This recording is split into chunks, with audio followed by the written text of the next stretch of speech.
ઉત્તરાયણ 2026 અને ઢાળની પોળ પર ઝી 24 કલાકની ટીમ આવી ગઈ છે અને આકાશમાં રંગબેરંગી પતંગ ઉડાવી રહી છે. ત્યારે આપણી સાથે જસ્સી દાદી જોડાઈ ચૂક્યા છે. શું કહેશે ઉત્તરાયણને લઈને? શું કહેશો જસ્સી દાદી ઉત્તરાયણને લઈને? ઉત્તરાયણ વિશે એટલું જ કહેવાનું છે કે સમય આવે જ્યારે કટોકટી હોય એ ટાણે ઢીલ મૂકી દેવાનો સંબંધ માટે. શાબાશ.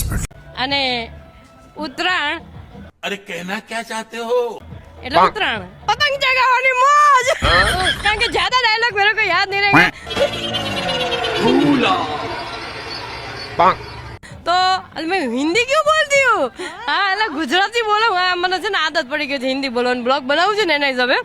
તો ઉત્તરાયણ એટલે નાના બચ્ચાથી માંડી બચપનથી 55 લોકોને ફેવરિટ સબ્જેક્ટ છે. અલા સબ્જેક્ટ ના કહેવાય, ફેવરિટ अबे जल्दी बोल, कल सुबह पनवेल निकल. ફેસ્ટિવલ છે. એટલે ઉત્તરાયણ બધા માટે ફેવરિટ બની રહ્યો છે.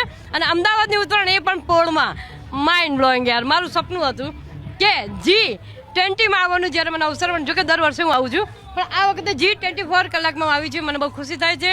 અને ઉત્તરાયણ તો મને બચપનથી બહુ ગમે છે. મેં પતંગ બહુ લૂંટી છે કસમથી. મને આજે તમે કેટલી પતંગ લૂંટી? એકે નથી લૂંટી. અહીંયા લૂંટવાનો પ્લાનિંગ છે મારો.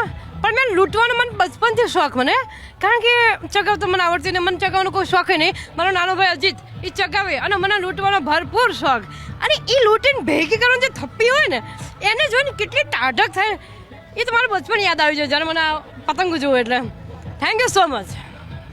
તો આ હતા જસ્સી દાદી અને હવે તે કહી રહ્યા છે કે હું પતંગ લૂંટીશ. એટલે હવે ઢાળની પોળની જે આજુબાજુની દરેક અગાશી છે તે બધાના પતંગ સાફ થવાના છે, કારણ કે જસ્સી દાદી હવે પતંગ લૂંટવા જઈ રહ્યા છે. કેમેરા પર્સન અક્ષય રાવલ સાથે બંસી દવે, ઝી મીડિયા, અમદાવાદ.